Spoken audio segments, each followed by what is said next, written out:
നാമം മഹത്വപ്പെടുമാറാകട്ടെ. സ്തോത്രം. അനുഗ്രഹീതമായ ഒരു ദിവസം നമ്മുടെ ജീവിതത്തിൽ കർത്താവ് നൽകി. പ്രഭാതകാലത്തില് നമ്മുടെ വീട്ടിലെടുപ്പുകാരനോട് കൂടെ ഒരു കൂട്ടായ്മ നൽകി.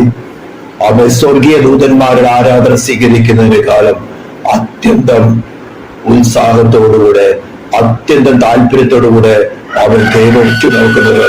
സ്തോത്രം. തന്റെ പുത്രന്റെ രക്തം കൊണ്ട് വീണ്ടെടുക്കപ്പെട്ട് തന്നോട് സദൃശ്യന്മാരായി തീർന്നുകൊണ്ടിരിക്കുന്ന തന്റെ പ്രിയ മക്കളുടെ വളർച്ച, അവരുടെ ഉന്നത പദവിയിലേക്കുള്ള ആ ഉയർന്നുള്ള വരവ്, വളർന്നുള്ള വരവ്, അതേ സ്വരൂപമായി രൂപാന്തരപ്പെട്ടുകൊണ്ടിരിക്കുന്ന ആ രീതികൾ കാണുമ്പോഴാണ് ദൈവം അത്യന്തമായി സന്തോഷിക്കുന്നത്. ദൂതന്മാരെ, സെറാഫീസും മറ്റു ആത്മീയ ജീവികളൊക്കെ തന്നെ ദൈവത്തെ സേവിക്കാൻ നമുക്ക് വേണ്ടി ശുശ്രൂഷ ചെയ്തൊക്കെ ഒരുക്കിയിരിക്കുമ്പോൾ അവൻ നമുക്ക് ഫ്രീ വിൽ തന്നിരിക്കുകയാണ്. വേണമെങ്കിൽ മരണത്തെ തിരഞ്ഞെടുക്കാം, അല്ലെങ്കിൽ ജീവനെ തിരഞ്ഞെടുക്കാം. അവൻ നമ്മുടെ മേലുള്ള ശിക്ഷ അവൻ വഹിച്ചുകൊണ്ട്, സ്തോത്രം, ഹല്ലേലൂയ, ഇത്രമാത്രം സ്നേഹം നമ്മളോട് വെളിപ്പെടുത്തിക്കൊണ്ട് അവൻ തന്നെ നമുക്ക് സർവ്വനീതിയും ആയിത്തീർന്ന് എങ്ങനെയാണെന്നാണ് നാം ഇത് ചിന്തിക്കാൻ പോകുന്നത്. അതിനുവേണ്ടി നാം ഒരു വാക്യം വായിച്ചത്. സ്തോത്രം. 2 Corinthians chapter 5 verse 21. 2 Corinthians chapter 5 verse 21 ഞാൻ ഒന്നുകൂടി വായിക്കുന്നു. പാപം അറിയാത്തവനെ നാം അവനിൽ ദൈവത്തിന്റെ നീതിയാകേണ്ടതിന് അവൻ നമുക്ക് വേണ്ടി പാപമാക്കി. സ്തോത്രം, സ്തോത്രം. ഇത് വളരെ വളരെ വളരെ വളരെ പ്രാവശ്യങ്ങള് ഞാൻ ഇത് ശുശ്രൂഷിച്ചുള്ള വാക്യങ്ങളാണ്. ഈ നമ്മുടെ ചെറിയ കൂട്ടായ്മയിൽ തന്നെ ഓൺലൈനിൽ നിങ്ങൾക്ക് വേണ്ടത്ര മെസ്സേജുകൾ കാണാം. എങ്ങനെയാണ് ക്രിസ്തു നമ്മുടെ നീതീകരണമാകുന്നത്? ക്രിസ്തു എങ്ങനെയാണ് നമ്മുടെ നീതീകരണമാകുന്നത്? ഈ നീതീകരണം അല്ലെങ്കിൽ ജസ്റ്റിഫിക്കേഷൻ എന്ന് പറയുന്നത് ഒരു ജുഡീഷ്യൽ ആക്ട് ആണ്, അല്ലെങ്കിൽ ഒരു കോടതി നടക്കുന്ന ഒരു ആക്ട് ആണ്. ഒരുവനെ കുറ്റവിമുക്തൻ എന്ന് തീർപ്പ് കൽപ്പിച്ച് അവനെ സ്വതന്ത്രനാക്കുന്ന ഒരു പദ്ധതിക്കാണ് ഈ നീതീകരണം അല്ലെങ്കിൽ ജസ്റ്റിഫിക്കേഷൻ എന്ന് പറയുന്നത്. ഇതിന് നമ്മളൊരു ജുഡീഷ്യൽ വേയിൽ ചിന്തിച്ചാൽ മാത്രമേ, അല്ലെങ്കിൽ ഒരു ഗവൺമെന്റൽ വേയിൽ ചിന്തിച്ചാൽ മാത്രമേ ഇതിന്റെ ഔന്നിത്യം, അതിന്റെ ഇമ്പോർട്ടൻസ്, ദൈവം നമ്മളെ എത്രമാത്രം കരുതുന്നു, നമുക്ക് എത്രമാത്രം ദൈവത്തോട് കോൺഫിഡൻസ്, എത്രമാത്രം നമുക്ക് ദൈവത്തിൽ ആസ്വദിക്കാൻ സാധിക്കും, അവൻ നമ്മെ എത്രമാത്രം സ്നേഹിക്കുന്നവരാണ് എന്ന് നമ്മൾ മനസ്സിലാകുകയുള്ളൂ. വചനം പഠിച്ചത് കൊണ്ട് മാത്രമായില്ല, വചനത്തിന്റെ ആഴം എന്താണ്, എങ്ങനെയാണ് ക്രിസ്തു നമ്മളോട് ഇടപെട്ടത്, എങ്ങനെയാണ് ഇപ്പോൾ ഇടപെടുന്നത്, ഇനി എങ്ങനെയാണ് മുന്നോട്ട് നമ്മൾ കൈപ്പിടിച്ച് നടത്തുന്ന കാര്യങ്ങളൊക്കെ നമ്മൾ മനസ്സിലാക്കണം. അപ്പോൾ ഒരു ജുഡീഷ്യൽ ആക്ട് അല്ലെങ്കിൽ ഒരു ഗവൺമെന്റൽ ആക്ട് എന്ന രീതിയിൽ ചിന്തിക്കുമ്പോൾ ഇവിടെ നമുക്ക് പറയാണ്, പാപം അറിയാത്തവനെ, അതായത് ഒരു കാലത്തും പാപം ചെയ്യാത്തവനെ നാം അവനിൽ എന്ന് പറഞ്ഞ ക്രിസ്തുവിൽ. ഈ ഒരു വാക്കാണ് വളരെ ശ്രദ്ധിക്കേണ്ടത്. ക്രിസ്തുവിൽ ദൈവത്തിന്റെ നീതിയാകേണ്ടത്. നാം, അതായത് വിശ്വസിക്കുന്ന ഓരോരുത്തരും ക്രിസ്തുവിൽ ദൈവത്തിന്റെ നീതിയാകേണ്ടതിന് അവൻ നമുക്ക് വേണ്ടി പാപമാക്കപ്പെട്ടു, അല്ലെങ്കിൽ ക്രിസ്തു പാപം ആക്കപ്പെട്ടു. പാപം അറിയാത്തവൻ പാപം ആക്കപ്പെട്ടു. സ്തോത്രം. ഇവിടെ ഇതിന്റെ ജുഡീഷ്യൽ വേ അല്ലെങ്കിൽ ഗവൺമെന്റ് വേ എന്നാണെന്ന് ഞാൻ ഒന്നുകൂടി പല പ്രാവശ്യം പറഞ്ഞിട്ടുണ്ടെങ്കിലും ഒന്നുകൂടി ഞാൻ എക്സ്പ്ലെയിൻ ചെയ്യാണ്. മിക്കവരും അതിനൊരു സ്പിരിച്വൽ ലാംഗ്വേജിലാണ് കാണുന്നത്. അപ്പോൾ ദൈവം നമ്മുടെ ക്രിസ്തു നമ്മുടെ നീതീകരണം, അവൻ ഉയർത്തെഴുന്നേറ്റ് നമ്മുടെ നീതീകരണം, അവന്റെ രക്തത്താൽ നമ്മൾ നീതീകരിക്കപ്പെട്ടു, ഇങ്ങനെയൊക്കെ പല പല വാക്യങ്ങളും ഉള്ളപ്പോൾ അതൊരു വാക്യങ്ങൾ മാത്രമായിട്ട്, നോളജ് ആയിട്ട് തലയിൽ ഉറച്ചിരിക്കുക. അത് കറക്റ്റാണ്. പക്ഷേ ആ പേഴ്സൺ, ക്രിസ്തു എന്ന പേഴ്സൺ എങ്ങനെയാണ് നമുക്ക് വ്യക്തിപരമായിട്ട് നീതീകരണമായിട്ട് വരുന്നത്, അല്ലെങ്കിൽ ഡിവൈൻ ഗവൺമെന്റിന്റെ മുമ്പില്, ഡിവൈൻ ജസ്റ്റിസിന്റെ മുമ്പില്, അല്ലെങ്കിൽ സ്തോത്രം ആ നീതി കോടതിയുടെ മുമ്പില് എങ്ങനെയാണ് നമുക്ക് നീതീകരണമായി തീരുന്നത് എല്ലാവരും മനസ്സിലാക്കണം. നമ്മൾ ഓൺലൈനിൽ മെസ്സേജ് എടുത്തതാണ്. പലർക്കും ഈ കാര്യം അറിയാത്തവരുണ്ടാവും. അറിഞ്ഞവരാണെങ്കിൽ ഒന്നുകൂടി ഉറക്കിയിട്ട് സ്തോത്രം, അത് ക്രിട്ടിസൈസ് ചെയ്യാനും മറ്റാരെയും ക്രിട്ടിസൈസ് ചെയ്യാനല്ല. സ്തോത്രം. അപ്പോൾ ആദ്യമായിട്ട് നമ്മൾ മനസ്സിലാക്കുന്നത് എന്താണ് ഡിവൈൻ ഗവൺമെന്റ് അല്ലെങ്കിൽ ദൈവരാജ്യം എന്താണ്? ദൈവരാജ്യം ഏതൊരു രാജ്യമായാലും ആ രാജ്യത്തിന് ഒരു ലോ ഉണ്ടായിരിക്കണം. സ്തോത്രം. ഒരു ലോ ഉണ്ടായിരിക്കണം. നമ്മുടെ ഭൗതികമായിട്ടുള്ള രാജ്യങ്ങൾക്കാണെങ്കിലും ലോ ഉണ്ട്. ഇന്ത്യൻ ഗവൺമെന്റിനാണെങ്കിൽ ഇന്ത്യൻ പീനൽ കോഡ് ഉണ്ട്, അമേരിക്കൻ ഗവൺമെന്റ് ആണെങ്കിൽ അമേരിക്കൻ ഉണ്ട്. ഓരോരോ രാജ്യത്തിനും അതീതമായിട്ടുള്ള ഒരു പീനൽ കോഡ് അല്ലെങ്കിൽ ഒരു ലോ ഉണ്ടായിരിക്കും. സ്തോത്രം. ദ ഗവേണിംഗ് പാർട്ട് അല്ലെ? അപ്പൊ അതേപോലെ ദൈവരാജ്യത്തിന് അതിനെ ഗവേൺ ചെയ്യുവാൻ തക്കവണ്ണം ഒരു ലോ ഉണ്ട്. ആ ലോ മോറൽ ലോ എന്നാണ് പറയുന്നത്. അതിനെക്കുറിച്ച് അധികമായിട്ട് പഠിക്കാൻ പോകുന്നേക്കാൾ അതിന്റെ നേച്ചർ എന്താണ്, അത് എങ്ങനെയാണ് പ്രവർത്തിക്കുന്നത് പറയാം. അതിനു മുമ്പായിട്ട് നമ്മുടെ ഫിസിക്കൽ ഗവൺമെന്റുകൾ, ഇത് നമ്മൾ കാണുന്ന നമ്മളായിരിക്കുന്ന ഈ ഫിസിക്കൽ ഗവൺമെന്റുകൾ എങ്ങനെയാണ് പ്രവർത്തിക്കുന്നത് മനസ്സിലാക്കി കഴിഞ്ഞാൽ പെട്ടെന്ന് നമുക്ക് ദൈവരാജ്യം എങ്ങനെയാണ് മനസ്സിലാക്കുന്നതിന് സാധിക്കും. നമ്മുടെ ഫിസിക്കൽ ഗവൺമെന്റുകൾ വർക്ക് ചെയ്യുന്നത് ഫിസിക്കൽ ലോയിലാണ്. നമ്മുടെ ഇഷ്ടത്തിനനുസരിച്ചല്ല, എഴുതി വെച്ചിരിക്കുന്ന നിയമങ്ങൾ തെറ്റിച്ചാൽ ശിക്ഷ ഫിസിക്കൽ ശിക്ഷയാണ്. നാം നിയമത്തെ ആദരിക്കുന്നത് കൊണ്ടല്ല നിയമം അനുസരിക്കുന്നത്, നിയമത്തിന്റെ ശിക്ഷയെ ഭയന്നുകൊണ്ടാണ് അനുസരിക്കുന്നത്. ഇതാണ് ഫിസിക്കൽ ലോയുടെ ആക്ട്. ഒരു എക്സാമ്പിൾ പറഞ്ഞാൽ, ഹെൽമറ്റ് വെക്കുന്നത് എല്ലാവർക്കും വലിയ താല്പര്യമൊന്നുമില്ല. ഗവൺമെന്റ് ലോ ഇറക്കി ഇരുചക്ര വാഹനത്തിൽ യാത്ര ചെയ്യുന്ന രണ്ടുപേരും കൂടുതൽ യാത്ര ചെയ്യാൻ പാടില്ല, രണ്ടുപേരും ഹെൽമറ്റ് വെച്ചിരിക്കണം. ഹെൽമറ്റ് വെച്ചിരിക്കുന്നത് ഫൈൻ 500 രൂപ. ആ ഹെൽമറ്റ് വെക്കുന്നതിന്റെ സേഫ്റ്റിയോ മറ്റു കാര്യങ്ങൾ നോക്കിയിട്ടല്ല അങ്ങനെ ചെയ്തവരുണ്ട്. മിക്കവാറും നല്ല ശതമാനവും പോലീസിന്റെ ഫൈൻ പേടിച്ചുകൊണ്ടാണ് ഹെൽമറ്റ് വെക്കുന്നത്. അതായത് ആ ലോ മനഃപൂർവ്വം നമ്മുടെ ഹൃദയം കൊണ്ട് ഇഷ്ടപ്പെട്ടിട്ടല്ല ചെയ്യുന്നത്, ഫിസിക്കൽ ആ ശിക്ഷയെ ഭയന്നുകൊണ്ടാണ്.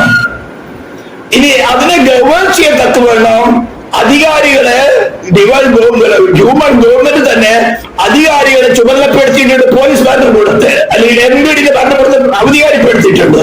ആരെങ്കിലും വയലേഷൻ ചെയ്ത് കഴിഞ്ഞാൽ അവരെ പിടിച്ച് അവർക്ക് ടിക്കറ്റ് കൊടുത്താൽ ഫൈൻ ചാർജ് ചെയ്യണം. ഇനി ഈ അധികാരപ്പെടുത്തിയിരിക്കുന്ന നിയമ ഉദ്യോഗസ്ഥന്മാര് ഇത് കൺസിഡർ ചെയ്യാതെ ഇഗ്നോർ ചെയ്തുകൊണ്ടുണ്ടാവും. രാജ്യത്ത് ഒരു വയലേഷൻ നടത്താൻ പോലീസ് നോക്കില്ല, പിടിക്കില്ല. അല്ല, പോലീസ് ഒരു ശിക്ഷ തന്നാൽ 500 രൂപയല്ലോ, 500 രൂപയുടെ ടിക്കറ്റ് ഫൈൻ കൊടുത്തിട്ട് നമുക്ക് തുടർന്ന് യാത്ര ചെയ്യാം. വല്ലപ്പോഴല്ല പിടിക്കുന്നുണ്ട്. ഈ നോർത്ത് ഇന്ത്യൻസ് മിക്കവാറും ട്രെയിനിൽ യാത്ര ചെയ്യുമ്പോൾ അവർ ടിക്കറ്റ് എടുക്കില്ല. ഞാൻ കഴിഞ്ഞ ദിവസം ഏകദേശം 1 മാസം മുമ്പ് വടത്ത് വന്നോണ്ടിരിക്കുന്ന സമയത്ത് ഒരു ഹിന്ദിക്കാരിപ്പതിന് മലയാളത്തിൽ അറിയില്ല. അപ്പൊ ഹിന്ദിക്കാരൊക്കെ ചോദിച്ചു, ഈ ട്രെയിൻ എന്നെ തൃശ്ശൂർ നിർത്തുമോ എന്ന് ചോദിച്ചു. ഞാൻ പറഞ്ഞു നിർത്തും. അപ്പൊ ഓക്കെ, ടിക്കറ്റ് എടുത്തിട്ടുണ്ടാവുന്ന വെച്ചപ്പോ നമ്മൾ ടിക്കറ്റ് അതെന്താ എനിക്കറിയാം ഹിന്ദിക്കാരുടെ സ്വഭാവം എങ്ങനെയാണ്. അവർ ടിക്കറ്റ് ഒന്നും എടുത്തില്ല. അപ്പൊ അവർ TC ഇതിനകത്ത് TC വന്നു കഴിഞ്ഞാൽ എന്നെ പിടിച്ച ഫൈൻ കൊടുക്കേണ്ടി വരും. 500 രൂപയാണ് ഫൈന്. അപ്പൊ അവർ അത് കൊടുത്താലും കൊടുക്കാം. അത് 10 പ്രാവശ്യം പിടിച്ചാലും അവൻ പറഞ്ഞു 10 പ്രാവശ്യം യാത്ര ചെയ്ത് വരുമ്പോൾ 1 പ്രാവശ്യം ചിലപ്പോൾ പിടിക്കുള്ളൂ. അപ്പൊ 10 പ്രാവശ്യത്തെ ടിക്കറ്റിന്റെ ലാഭം 1 പ്രാവശ്യത്തെ ഫൈൻ കൊടുക്കുന്നതുമായിട്ട് കമ്പയർ ചെയ്യുമ്പോൾ ഫൈൻ കൊടുത്ത് യാത്ര ചെയ്യാൻ പറയുന്നത് ലോജിക്ക് ശരിയാ. മനസ്സിലാകുന്നുണ്ടോ? അതായത് നിയമപാലകന്മാര് നിയമ യഥാർത്ഥ വിധത്തിൽ പാലിച്ചില്ലെങ്കിൽ തെറ്റ് ചെയ്താലും ശിക്ഷിക്കപ്പെടുകയില്ല എന്നുള്ള ചിന്താഗതി ആ പ്രജകളുടെ ഉള്ളിൽ വരും. എന്നാൽ ദൈവരാജ്യത്തിന് നേരെ ഓപ്പോസിറ്റ് ആണ്. നിങ്ങൾ പല പ്രാവശ്യം കേട്ടിട്ടുള്ളവർക്ക് ബോറടിക്കുക, ശ്രദ്ധിക്കുക. ഇത് ക്രീമിലേക്ക് വരുവാണ്. ഡിവൈൻ ഗവൺമെന്റ് അല്ലെങ്കിൽ ദൈവരാജ്യം നിലനിൽക്കുന്നത് അതിന്റെ ഭരണകൂടത്തിന്റെ ലോ മോറൽ ലോയാണ്. ആ മോറൽ ലോയുടെ കുറച്ച് കാര്യങ്ങൾ മാത്രം ഞാൻ പറയാം. ഇവിടെ നമ്മുടെ ഭൗതിക രാജ്യങ്ങള് ഫിസിക്കലായിട്ട് ആക്ട് ചെയ്യുമ്പോൾ മോറൽ ഗവൺമെന്റിൽ മോറൽ ആക്ഷൻസ് ആണ്, ഇൻഫ്ലുവൻസ് ആണ്. നമ്മുടെ പ്രാണനിലേക്ക് ഈ ദൈവരാജ്യത്തിൽ തമ്മിലുള്ള വ്യക്തികളും അവരുടെ സൃഷ്ടികളുമായിട്ടുള്ള ബന്ധം എങ്ങനെ ആയിരിക്കണമെന്ന് അതാത് സമയത്ത് അവരുടെ പ്രാണനിൽ നൽകപ്പെടുന്ന ആ ഇൻസ്ട്രക്ഷൻസിനെയാണ് ഈ മോറൽ ലോ എന്ന് പറയുന്നത്. ശരിക്കും മനസ്സിലാക്കുക. പലരും കരുതിയിരിക്കുന്നത് പഴയ നിയമത്തിലെ ന്യായപ്രമാണമാണ് ലോ എന്ന. ചിലര് പഴയ നിയമം മാറിപ്പോയി, അത് ഒബ്സൊല്യൂട്ട് ആയി. ഇപ്പൊ പുതിയ നിയമം, ആ പുതിയ നിയമത്തിൽ മത്തായി സുവിശേഷം തുടങ്ങി വെളിപ്പാട് പുസ്തകം വരെയുള്ള കുറെ ലോസ് ഉണ്ട്. അതാണെന്നോ കരുതിയിരിക്കുന്നത്. ഓഫ്കോഴ്സ് അത് ലോ തന്നെയാണെങ്കിൽ തന്നെയും ഇതെല്ലാം നമ്മുടെ ഹൃദയത്തിൽ എഴുതപ്പെട്ടിരിക്കുന്ന ലോയുടെ ഒരു ചെറിയ എക്സാമ്പിൾസ് മാത്രമാണ്. മോറൽ ഗവൺമെന്റിന് ദൈവം, ദൂതന്മാർ, മനുഷ്യർ, ഇവരാണ് മോറൽ ഗവൺമെന്റ് പ്രജകള്. മറ്റ് സൃഷ്ടികളെല്ലാം തന്നെ നമ്മെ ദൈവത്തോട് സദൃശ്യന്മാരാക്കി രൂപാന്തരപ്പെടുത്തിയെടുക്കുന്നതൊക്കെ വേണം. ദൈവം മുൻകണ്ടുകൊണ്ട് നമ്മുടെ ബെനിഫിറ്റിന് വേണ്ടി സൃഷ്ടിച്ചിരിക്കുന്ന സൃഷ്ടികളാണ്. സൂര്യൻ, ചന്ദ്രൻ, ഭൂമി, കോടാനുകൂടി നക്ഷത്രങ്ങള്, പക്ഷികള്, മൃഗങ്ങള്, മത്സ്യങ്ങള്, എല്ലാം തന്നെ നമുക്ക് വേണ്ടിയുള്ളതാണ്. സ്തോത്രം. പൗലോസ് വളരെ വ്യക്തമായിട്ട് വിവരിക്കുന്നതാണ്.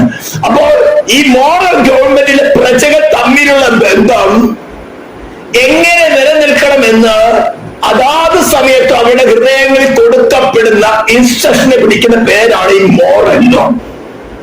ഈ മോറൽ ലോയുടെ ക്രീമാണ് ഡു ഗുഡ്. ഈ ശത്രുവിനെ സ്നേഹിച്ചാലും മറ്റൊന്ന് സ്നേഹിച്ചാലും അവന് നല്ലതെന്ന് എന്തെന്ന് കണ്ടുകൊണ്ട് അത് ചെയ്തു കൊടുക്കുക. ഇതാണ് ക്രൂശിൽ പ്രദർശിപ്പിച്ച് ഞാൻ അനേക പ്രാവശ്യം പറഞ്ഞിട്ടുണ്ട്. ഏത് തോട്ടത്തിൽ ദൈവം തന്നെ സ്വരൂപത്തിന് സാദൃശ്യത്തിന് മനുഷ്യനെ സൃഷ്ടിച്ചിട്ട്, അപ്പൊ സ്വരൂപത്തിന് സാദൃശ്യം എന്ന് പറയുമ്പോൾ ദൈവം വിശുദ്ധനായിരിക്കുന്ന പോലെ വിശുദ്ധനായിട്ട്, ഹല്ലേലൂയ, പാപം ഇല്ലാത്തവനായിട്ട്, ദൈവത്തെ പോലെ ജ്ഞാനമുള്ളവനായിട്ട്, ഹല്ലേലൂയ, ഒരു താല്പര്യം കൊടുത്താക്കുമ്പോൾ സ്തോത്രം അവന് പരിശോധനയ്ക്ക് വേണ്ടി അവന് നൽകപ്പെട്ടിരിക്കുന്ന ഫ്രീ വില്ലിൽ അവൻ സ്വന്തം ഇഷ്ടം ചെയ്യുമോ ദൈവത്തിന്റെ ഇഷ്ടം ചെയ്യുമോ എന്ന് അവന് പരിശോധിച്ചറിയുന്നതൊക്കെയാണോ ഇവിടെയാണ് ആ പരീക്ഷയിൽ അവൻ തോൽക്കുന്നത്. ദൈവഹിതം ചെയ്യുന്നതിന് പകരം അവന്റെ ഹൃദയത്തില് ആ നോളേജ് ഉണ്ട്, ഞാൻ തിന്നാൻ പാടില്ലത്, തിന്നു കഴിഞ്ഞാൽ ഞാൻ മരിക്കും, ഇതാണ് ദൈവത്തിന് പ്രമാണം, മാറ്റമില്ല. പക്ഷെ അതിന് നേരെ ഓപ്പോസിറ്റ് ആയിട്ട് നോളജ് വരികയും അതിനോട് കറസ്പോണ്ടന്റ് ആയിട്ടുള്ള ഒരു ഇമോഷൻ ഡെവലപ്പ് ആകുമ്പോൾ ഭരിക്കുകയില്ല നിശ്ചയം. തിന്നുന്ന ആൾ കണ്ണു തുറക്കും, നന്മകളോട് തിരിച്ചറിയാം, സ്തോത്രം. പിന്നെ എന്താ കുഴപ്പം? വൃക്ഷത്തിലേക്ക് നോക്കി, ആ മോഹത്തോട് വൃക്ഷത്തിലേക്ക് നോക്കി, പാപം ഗർഭം ധരിച്ചു, പറഞ്ഞു തിന്നു, മരണം നടന്നു. അപ്പൊ പാപമാണ് മരണഹേതു. ശരിക്കും മനസ്സിലാക്കണം. പാപം ആ ഇൻഫ്ലുവൻസിനെ ചെറുത്തു നിൽക്കാനുള്ള കഴിവ് അവനുണ്ടായിരുന്നു.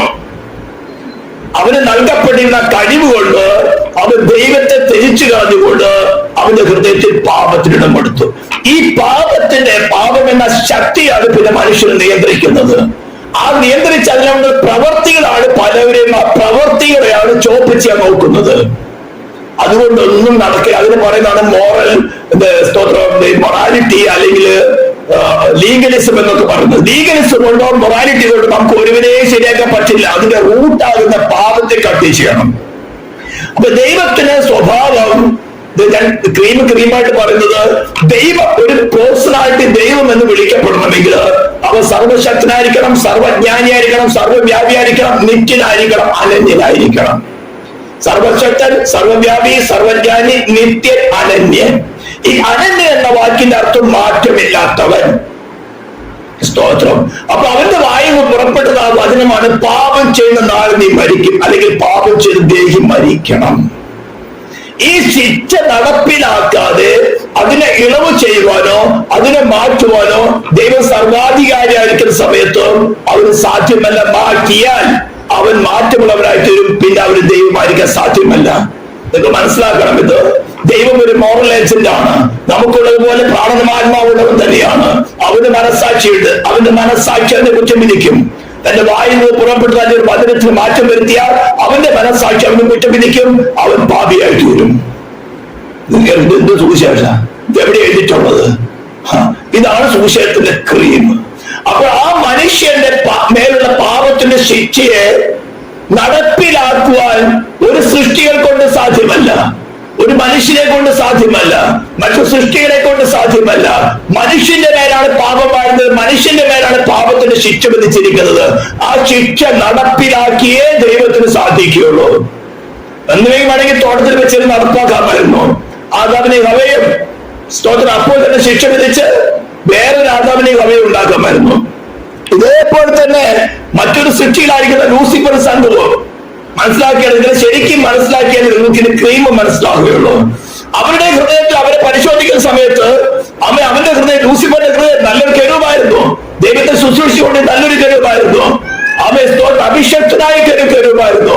അവനെ പരിശോധിക്കുന്ന സമയത്തും ഇതേപോലെ തന്നെ അവന്റെ ഹൃദയത്തിൽ ചില ചിന്തകൾ കടന്നു വന്നു. സിംഗൽ പ്രവചനം 28-ാം അധ്യായം, അതുപോലെ തന്നെ ഐസയാവ് 14-ാം അധ്യായത്തിൽ കേട്ടിരിക്കുന്ന കാര്യം, ഞാൻ അത്യന്തനോട് സമനാകും, ദൈവത്തിന്റെ നക്ഷത്ര നിർമ്മിത ഞാനാകും എന്നെല്ലാം പറഞ്ഞപ്പോൾ ഞാൻ എന്റെ ആ ചിന്ത കടന്നു വന്നു അവനെ ശിക്ഷിക്കുകയാണ് ചെയ്തത്. എന്നാൽ അവന് വേണ്ടി ഒരു പ്രായശ്ചിത്തം ദൈവം ഡിക്ലെയർ ചെയ്തില്ല. ഇതൊക്കെ ശരിക്കും മനസ്സിലാക്കണം. കാരണം നിങ്ങളുടെ ക്രിസ്ത്യൻ ജീവിതത്തിൽ ഇതൊക്കെ ആവശ്യമാണ്. ആ ലൂസിഫറോട് കൂടെ ദൈവത്തിന്റെ ദൂതന്മാരിൽ 1/3 വീണുപോയതാണ് വെളിപ്പാട് പുസ്തകം 12-ാം അധ്യായത്തിന്റെ 3-ാം വാക്യത്തിൽ പറഞ്ഞിരിക്കുന്നത്. ഈ ദൂതന്മാരാണ് നമുക്ക് എഗസ്റ്റ് ആയിട്ട് നിൽക്കുന്ന സ്വർഗീയ ദൂതാത്മസേന. ഇന്ന് പല വിശ്വാസികൾക്കും അവയെ തമ്മിലുള്ള അവയ്ക്ക് ദൈവം കൊടുത്തിരിക്കുന്ന ശിക്ഷയും, എന്നാൽ അതേപോലെ മനുഷ്യൻ തെറ്റിച്ചപ്പോൾ ദൈവം എന്ത് ചെയ്തു? മനുഷ്യൻ ഒരു ലോയാണ് ലംഘിച്ചത്. ലോ ലംഘിച്ചാൽ ലോയുടെ നേച്ചർ അനുസരിച്ചുകൊണ്ട് ശിക്ഷ കൊടുക്കണം. എന്നാൽ മനുഷ്യൻ തെറ്റ് ചെയ്തപ്പോൾ ദൈവം അവനെ ശിക്ഷിക്കുകയല്ല ചെയ്തത്, അവനെ റിഡീം ചെയ്ത തന്റെ പ്ലാൻ റിവീൽ ചെയ്യായിരുന്നു. ഞാൻ നിനക്കും സ്ത്രീക്കും അവളുടെ സന്തതിക്കും നിന്റെ സന്തതിക്ക് തമ്മിൽ ശത്രുത്വം ഉണ്ടാക്കും. അവൻ, അതായത് സ്ത്രീയുടെ സന്തതിയായി വരുന്നവർ നിന്റെ തലയെ തകർക്കും. അവിടെ തുടങ്ങി പ്രവചനങ്ങളിൽ കൂടെ യാഗങ്ങളിൽ കൂടെ മറ്റു പല കാര്യങ്ങൾ എങ്ങനെയാണ് സ്ത്രീയുടെ സന്തതിയായി ജനിക്കുന്നവരിൽ കൂടെ ദൈവം മനുഷ്യന്റെ പാപത്തിന് പരിഹാരം ഉണ്ടാക്കാൻ പോകുന്നത് റിവീൽ ചെയ്തുകൊണ്ടേയിരുന്നു. ഓരോ യാഗങ്ങളും അത് തന്നെയാണ്.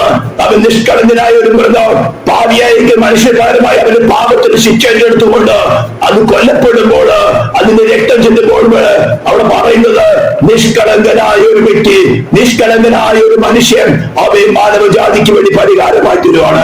അതാണ് ഈ വാക്യത്തിൽ പറഞ്ഞിരിക്കുന്നത്, പാപം അറിയാത്തവനെ. ഹോമയാഗങ്ങൾക്കോ സ്തോത്ര സമാധാനയാഗങ്ങൾക്കോ മറ്റും കൊണ്ടുവരുന്ന മൃഗങ്ങള് എപ്പോഴും തന്നെ ഊനമില്ലാത്തതായിരിക്കണം. പ്രസവകുഞ്ഞാനെ കുറിച്ചുകൊണ്ട് പുറപ്പാട് പുസ്തകം 12-ാം അധ്യായത്തിൽ വിവരിക്കുന്നത് അത് ഊനമില്ലാത്തതായിരിക്കണം. അങ്ങനെ ഊനമില്ലാത്ത ആട് എന്നുള്ളതാണ് അപ്പൊ യേശു ക്രിസ്തുവിനെ കുറിച്ചുകൊണ്ട് അപ്പൊ 5 കോടതികള് ഗെത്സമനത്തോട്ടത്തിൽ അവനെ അറസ്റ്റ് ചെയ്തതിനു ശേഷം അപ്പൊ കയ്യാഫാവ്, അനന്യാസ്, പീലാത്തോസ്, പിന്നെ ഹെരോദാവ് വീണ്ടും വന്ന് പീലാത്തോസിന്റെ കോടതികളൊക്കെ വിധിക്കുമ്പോൾ ഈ മനുഷ്യരിൽ മരണയോഗ്യമായ ഒന്നും കാണുന്നില്ല. അവിടെയാണ് പറഞ്ഞത് പാപം അറിയാത്തവനെ, പാപം ഇല്ലാത്തവനെ. സ്തോത്രം, ഹല്ലേലൂയ. അങ്ങനെ ആ ശിക്ഷ നടപ്പിലാക്കുന്ന കാര്യമാണ് അവയെ സ്തോത്രം പറഞ്ഞിരിക്കുന്നത്. അത് പൂർണ്ണ വിവരണം കൊടുത്തിരിക്കുന്നത് യെശയ്യാ 53-ാം അധ്യായത്തില്. മനുഷ്യന്റെ ശരീര പ്രാണൻ ആത്മാവിലുള്ള ശിക്ഷയെ തന്റെ ശരീരത്തിലെ പ്രാണനും ആത്മാവിനും ഏറ്റെടുത്തുകൊണ്ട് അവർക്ക് പകരമായി സ്വമേധയ പിതാവിന്റെ നിർബന്ധത്താലല്ല. അങ്ങനെയാണെങ്കിൽ അവിടെ ഫിസിക്കൽ ലോയ് വരികയാണ്. ഞാൻ പറഞ്ഞു മോറൽ ഗവൺമെന്റ് മോറൽ ലോയാണ്. അവർ സ്വമേധയാണ് തീരുമാനിക്കുന്നത്, പിതാവിന്റെ നിർബന്ധത്താലല്ല. പലരും തരം തെറ്റായ ചിന്താഗതികളുണ്ട്.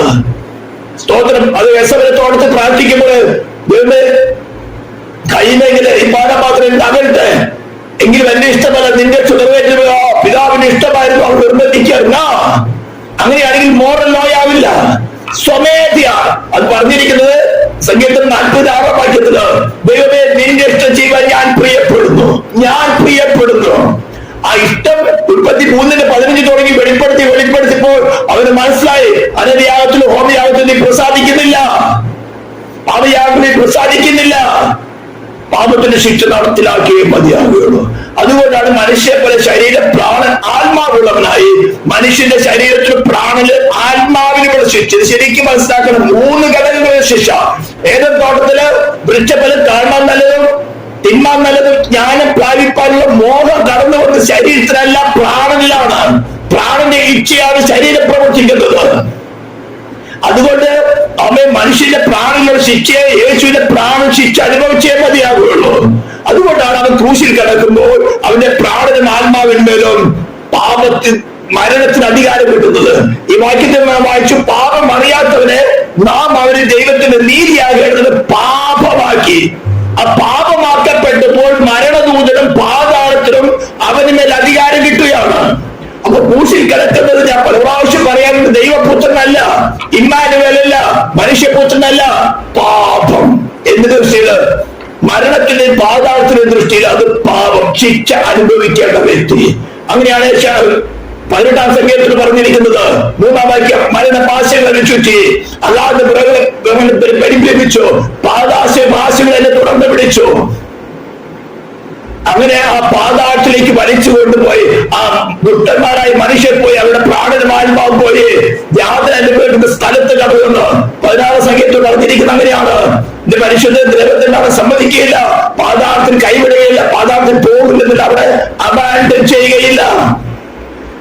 അപ്പോസ്തലപ്രവൃത്തി 2-ാം അധ്യായം 24-ാം വാക്യത്തിൽ വ്യക്തമായിട്ട് പറയുന്നു, സ്തോത്രം, ദൈവമോ മരണപാശകൾ അഴിച്ചിട്ട് അവനെ ഉയർത്തെഴുന്നേൽപ്പിച്ചു. മരണം അവനെ പിടിച്ചു വെക്കുന്നത് അസാധ്യം. എന്തുകൊണ്ടെന്നാ അവന്റെ വ്യക്തിപരമായ പാപമല്ല, അവിടെ അവൻ മരണം അനുഭവിച്ചു എന്നാണ് എബ്രായർ 2-ാം അധ്യായത്തിൽ 9-ാം വാക്യത്തിൽ പറയുന്നത്. ഇത് പലരും അംഗീകരിക്കുന്നില്ല. ഇത് അംഗീകരിച്ചില്ലെങ്കിൽ പ്രാണനും ആത്മാവ് സ്വതന്ത്രമാകുന്നില്ല. പ്രാണനും ആത്മാവ് സ്വതന്ത്രമാകണമെങ്കിൽ യേശു തന്റെ ശരീരത്തിൽ പ്രാണനും ആത്മാവില് മാനവജാതിക്ക് പകരമായി ശിക്ഷ അനുഭവിച്ചു. അങ്ങനെ ഇരിക്കുമ്പോഴാണ് ഇനി ഗവൺമെന്റ് മനസ്സിലാക്കാൻ ജുഡീഷ്യൽ വേല ചിന്തിക്കാന്ന് പറയുന്നത്, ഗവൺമെന്റ് വേല ചിന്തിക്കാന്ന് പറയുന്നത്. മനുഷ്യന്റെ പാപത്തിന് ശിക്ഷ ദൈവം തന്നെ മനുഷ്യനായിട്ട് അവതരിച്ച് ശിക്ഷ നടപ്പിലാക്കി.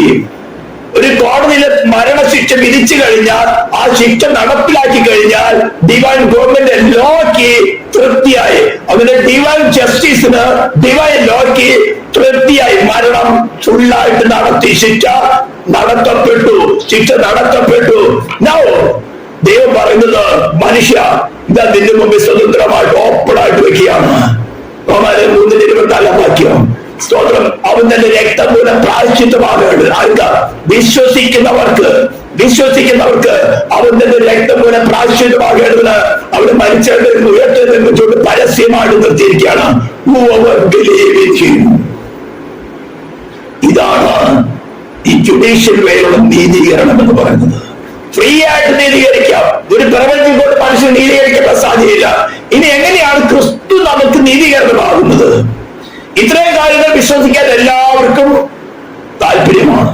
ഈ ദുഃഖവെള്ളിയാഴ്ച ആചരിക്കുന്നവർക്കും ഈസ്റ്റർ ആചരിക്കുന്നവർക്കും എല്ലാവർക്കും ഈ കാര്യം അറിയാം. പക്ഷെ എങ്ങനെയാണ് ക്രിസ്തു വ്യക്തിപരമായി എനിക്കും നിങ്ങൾക്കും നീതീകരണമായി തരുന്നത്? ഫസ്റ്റ് കൊറിന്ത്യൻസ് ചാപ്റ്റർ 1:13 നമ്മൾ പലവാശം വായിച്ചിട്ടുള്ളത് ഞാൻ പറയുന്നില്ല. അവൻ നമുക്ക് ദൈവത്തിൽ നിന്ന്, അതായത് ക്രിസ്തു നമുക്ക് ദൈവത്തിൽ നിന്ന് ജ്ഞാനവും നീതിയും ശുദ്ധീകരണവും വീണ്ടെടുപ്പുമായി തീർന്നു. നമ്മളിപ്പോ വായിക്കുന്നത് 2 കൊരിന്ത്യൻസ് ചാപ്റ്റർ 5:21 പറഞ്ഞിരിക്കുന്നത്, പാപം അറിയാത്തവനെ നാം അവനിൽ ക്രിസ്തുവിൽ ദൈവത്തിന്റെ നീതിയാകേണ്ടത്. ദൈവത്തിന്റെ നീതി എങ്ങനെയാണ്? ശിക്ഷ കൊടുത്തു. അപ്പോൾ ഇതിന്റെ ഫലം ഫ്രീ ജസ്റ്റിഫിക്കേഷൻ കിട്ടണമെങ്കിൽ ഒരു മനുഷ്യൻ അവൻ ചരിത്രപരമായി വിശ്വസിച്ചാൽ മാത്രം പോരാ, ആശ്രയിക്കുക. ഉയർത്തെഴുന്നേറ്റവനായി ക്രിസ്തു മനുഷ്യന് കൊടുക്കുന്ന ഒരു പ്രോമിസ്. മനുഷ്യ, നിനക്ക് സ്വമേധയ ഡിവൈൻ ഗവൺമെന്റ് ലോ അനുസരിച്ചുകൊണ്ട് ശിക്ഷയിൽ നിന്ന് വിമുക്തമാകാൻ പറ്റുമെങ്കിൽ നീ ശ്രമിച്ചു നോക്ക്. നന്മത്തിന്മരെ കുറിച്ച് അറിവുള്ള മനുഷ്യനാണ് നീ അതറിയാനാണല്ലോ പോൾ പറയുന്നു. അവൻ റോമൻസ് 12 പറയുന്നത്, എനിക്ക് നന്മ തിന്മ തിരിച്ചറിയാം, പക്ഷെ ഞാൻ ഇച്ഛിക്കുന്ന നന്മ ചെയ്യാൻ എനിക്ക് പറ്റുന്നില്ല, തിന്മ ചെയ്യാൻ എനിക്ക് ഇഷ്ടമില്ല. പക്ഷെ എനിക്ക് നന്മ ചെയ്യണമെന്ന് ആഗ്രഹം, പക്ഷെ എനിക്ക് നന്മ ചെയ്യാൻ പറ്റുന്നില്ല. ഞാൻ ഇച്ഛിക്കാത്ത തിന്മ എത്ര ഞാൻ ചെയ്യുന്നത്, അത് ഞാൻ ഇച്ഛിക്കാത്ത തിന്മ ഞാൻ ചെയ്യുന്നെങ്കിലോ അത് ഞാനല്ല, എന്നിൽ വസിക്കുന്ന പാപമത്രേ. ഇതാണ് പാപത്തെ പേഴ്സണിഫൈ ചെയ്തിരിക്കുന്ന കാര്യം. മനുഷ്യന്റെ പ്രാണനെ അടിമപ്പെടുത്തി, അവന്റെ ശിക്ഷ അടിമപ്പെടുത്തി, അവന്റെ ഫ്രീവിലിൽ അവൻ തന്നെയാണ് പാപത്തിന് ഏൽപ്പിച്ചു കൊടുത്തത്. അടിമപ്പെടുത്തി ആ ഫ്രീവിലിന്മേല് ദൈവം പറയുന്നത്, നീ ശിക്ഷ നിനക്ക് വരും, ആ ശിക്ഷ നടപ്പിലാക്കി. നീ എന്നിൽ ആശ്രയിക്കുകയാണെങ്കിൽ ആ ശിക്ഷ നിനക്ക്, എന്നിൽ നടന്ന ശിക്ഷ നിനക്ക് നീതിയായിട്ട് കണക്കിടും. നിന്നെ ഗവൺമെന്റ് വേയില്, ജുഡീഷ്യൽ വേയിൽ നിന്നെ സ്വതന്ത്രമാക്കാം. സ്തോത്രം. അങ്ങനെ നമ്മൾ പാപം ക്ഷമിച്ച് കിട്ടിയവരായിട്ടല്ല, ഒരു കാലത്തും പാപം ചെയ്യാത്തവരായിട്ടാണ്. യേശു ഒരു കാലത്തും പാപം ചെയ്യാതിരുന്നപ്പോൾ അവർ പറഞ്ഞ പാപം അറിയാത്തവനെ. നമ്മെ ഡിവൈൻ ജസ്റ്റിസ്, ഡിവൈൻ ഗവൺമെന്റ് കണക്കെടുത്ത് പാപം ക്ഷമിച്ച് കിട്ടിയവരായിട്ടല്ല, ഒരു കാലത്തും പാപം ചെയ്യാത്തവരായിട്ട്. ആ ഉയർത്തെഴുന്നേറ്റ ക്രിസ്തു നമുക്കൊരു ഓഫർ തരികയാണ്. നിനക്ക് സ്വമേധയ ഡിവൈൻ ഗവൺമെന്റിന്റെ ശിക്ഷയെ ഓവർകം ചെയ്യാൻ പറ്റുമെങ്കിൽ ശ്രമിച്ചു നോക്കിക്കോ. കോട് പറഞ്ഞു, എനിക്ക് സാധ്യമല്ല, അയ്യോ ഞാൻ അനിഷ്ട മനുഷ്യൻ, ഈ മരണകരമായ ശരീരത്തിന് ആര് പിടിപ്പിക്കും? എന്നിട്ടാണ് റോമാലെ 8 പറഞ്ഞത്, ഇപ്പോൾ ക്രിസ്തുവേശുവിലുള്ളവർക്ക് ഒരു ശിക്ഷാവിധിയുമില്ല. അവിടെ എല്ലാം ശ്രദ്ധിക്കേണ്ടത്. 2 കൊരിന്ത്യൻസ് പറഞ്ഞു, അവനിൽ ദൈവത്തിന്റെ നീതിയാകരുതെന്ന്. റോമൻസ് പറയുന്നു, ഇപ്പോൾ ക്രിസ്തുവേശുവിലുള്ളവർക്ക്, ചരിത്രപരമായി വിശ്വസിക്കുന്നവർക്കല്ല, ക്രിസ്തുവിലുള്ളവർക്ക്. ക്രിസ്തു നമ്മളിൽ വസിച്ച് അവനുമായി അനുസരണത്തിന്റെ ഞാൻ. ഡിവൈൻ ലോയുടെ ബേസിസ് എന്താണ്? അനുസരണം. ഏതൊത്തോടത്ത് കൊടുത്തത് എന്തായിരുന്നു? അനുസരണം നിർദ്ദിഷ്ടമായിരുന്നു. Based on the obedience. ആ ഒബീഡിയൻസിലേക്ക് തിരിച്ചു വന്നാൽ, ഒബീഡിയൻസിലേക്ക് തിരിച്ചു വന്നാൽ മാത്രമേ ഡിവൈൻ ജസ്റ്റിസിന്, യേശുവിൽ നിവർത്തിക്കപ്പെട്ട ജസ്റ്റിഫിക്കേഷൻ ഫ്രീ ആയിട്ട് നമുക്ക് തരാൻ സാധിക്കുകയുള്ളൂ. ദൈവം എത്ര കരുണയുള്ളതായിട്ടെന്നാലും യേശുവിൽ വസിക്കാത്ത ഒരുവിന് ഫ്രീ ആയിട്ട് ജസ്റ്റിഫൈ ചെയ്യാൻ സാധ്യമല്ല. ജസ്റ്റിഫിക്കേഷന്റെ വാക്യങ്ങൾ പഠിച്ച് തലയിൽ ഇരുന്നുകൊണ്ട് കാര്യമില്ല. ക്രിസ്തുവിൽ വസിച്ച്, ക്രിസ്തു നമ്മളിൽ വസിച്ച് നമ്മെ ഡിവൈൻ ലോക്കി, അതായത് നമ്മുടെ ഹൃദയത്തിൽ എഴുതപ്പെടുന്ന ഈ മോറൽ ഗവൺമെന്റിലെ ദൈവം, മനുഷ്യർ, അവന് സൃഷ്ടികൾ തമ്മിലുള്ള ബന്ധത്തെ സ്തോത്രം. അതാത് സമയം നിയന്ത്രിക്കാൻ നമ്മുടെ ഹൃദയങ്ങളിൽ നൽകപ്പെടുന്ന പ്രേരണയാണ് ഡിവൈൻ ലോ എന്ന് ഞാൻ പറഞ്ഞു. ആ ലോ നമ്മുടെ ബുദ്ധിമണ്ഡലത്തിൽ കടന്നു ആ പ്രേരണ വരുമ്പോൾ ഇത് ശരിയാണോ തെറ്റാണോ, നിനക്ക് മരണമാണോ ജീവനാണോ എന്ന് കൊണ്ടുവരുന്നത് നമുക്ക് ഗവേൺ ചെയ്തു തരുന്നതാണ് നമ്മുടെ മനസ്സാക്ഷി. അതിന് നമ്മളെ സഹായിപ്പാൻ, ദൈവികത ചെയ്യുവാൻ നമ്മളെ സഹായിപ്പാൻ നമുക്ക് തരുന്നതാണ് പരിശുദ്ധാത്മാവ്. അവിടെയാണ് നമുക്ക് ക്രിസ്തുവിന്റെ ആവശ്യം വരുന്നത്. നമുക്ക് സ്വമേധയ ഏതോടത്തോളം ഒരു മനുഷ്യനും സ്വമേധയ പാപത്തിൽ ജയിക്കാൻ സാധ്യമല്ല. ഇത് നല്ലവണ്ണം മനസ്സിലാക്കുക. അങ്ങനെയാണ് ക്രിസ്തു നമുക്ക് വ്യക്തിപരമായി ഓരോരുത്തർക്കും അവനെ വസിക്കുന്നതായി ക്രിസ്തു നീതീകരണമായി തീരുന്നത്. അല്ലാതെ ചരിത്രപരമായി പഠിച്ചാൽ നടക്കുകയില്ല. ഇത് നിങ്ങൾ വ്യക്തിപരമായി മനസ്സിലാക്കിയിട്ട് ഇത് പൂർണ്ണമായ ഒരു സമർപ്പണത്തോടെ ഏൽപ്പിച്ചു കൊടുത്ത് ക്രിസ്തു എന്നിൽ വസിക്കുന്നുണ്ടെന്ന് വിശ്വാസം ശരിക്കും പേഴ്സണലായിട്ട് മനസ്സിലാക്കി അവരുമായിട്ട് ഒരു പേഴ്സണൽ റിലേഷൻ തുടർന്നു പോയാൽ മാത്രമേ നമ്മുടെ രക്ഷ പൂർത്തീകരിക്കാൻ സാധിക്കുകയുള്ളൂ.